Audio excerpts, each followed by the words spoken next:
So, i-call out nyo na yan. Okay? Meron tayong authority, may power tayo para magtanggal ng isang player sa game site. Huwag kayong matakot kasi kung makikita nyo naman na direct hit, hindi siya ricochet, call hit nyo yun. Okay? Huwag kayong matakot during the game. Talaga papasok tayo sa loob, kaya tayo may mga best or alam naman na martial ang meron lang sa mga ibang maglalaro. So, linawin ko lang, pwede tayo mag-call hit. Tayo lang. So, may tayo, may authority tayo. Any questions doon?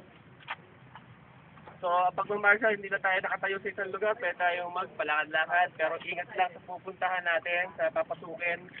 Kasi, paalala, yung mga hindi nakakaalam, yung buong taxen ay yung mismong game site natin. So, ngayon, ngayong umaga, skirmish lang.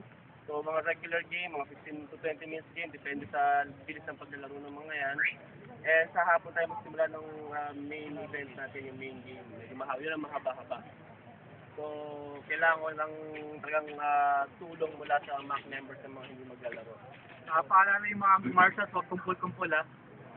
Spread out, spread out. As much as possible, kung alam nyo may butas at may tao na sabihan na yun, sabihan nyo na agad. Butas sa ingat, gano'n. May butas, ingat. Hindi lang tayo mahulog. Uy, may butas dyan ha. Nilagyan ng yellow marker yung ating caution tape doon sa mga butas na expected na malalalim. Yun ang nilagyan.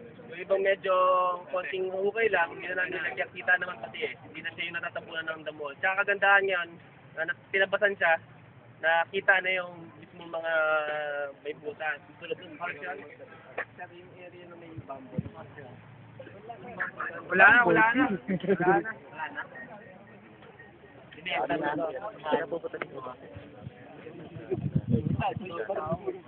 So ngayon pa lang umaga, mag-start na ng game. Sino lang pwede silang maglaro, hindi na marunad. Kailangan pa rin ng cooperation ng mga martial elements.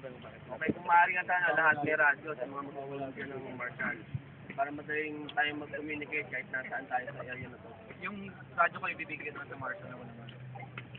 Pag naglalakad kayo, paalala, sa mga naglalakad na martial, sabihin nyo lang, martial, pass through, or martial, dadaan kayo, para alam ng mga nagtatago. Tapos, ano yung best? Marami tayong best. Pangalawa, sir, paalam sa mga martials, huwag nyo titignan kung sino yung binabaril ito, huwag nyo papanoorin ng ganun, malalaman na kung nasa nagtatago yun. Wala tayong pakialam sa game, kung saan sila sa atin, yung pagiging disiplina, yung pag tinatamaan, disiplina ng bawat player. Huwag nyo tutuhog yung defense pa, huwag nyo kausapin kung sino yung mga naglalaro. Kasi tayo rin na matititi dyan. Okay? So, may questions doon. Clarification. Tinesting lang. Pangalawa, yung gusto pa lang, naglalakad para tumulong ng sigarilyo. Or wala sa mga naka-full battery. Alam naman nila eh, yung natin, ang kandiditas ng game site. Okay? Para sa mga for your information, hanggang ang game site natin mula doon sa may outpost doon, papasok dito. Hindi na tayo aabot sa Don Bosco. Yan na listahan.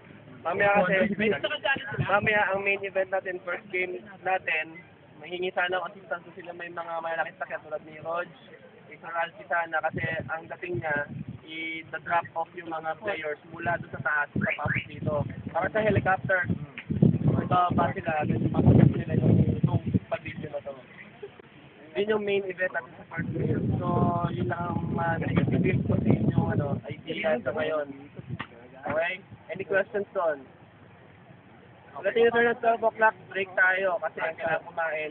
Mag-resume natin ng 1:30 kasi at least may pahinga pa sila. London, may sinabi din ka rin si Binks na modification sa night kill. Tutulungan ako. Ang night kill hindi na yung sutsot. Kailangan daw, naka-holster ang barel, hawakan. Holster ang barel. Okay? I-holster yung barel. Okay?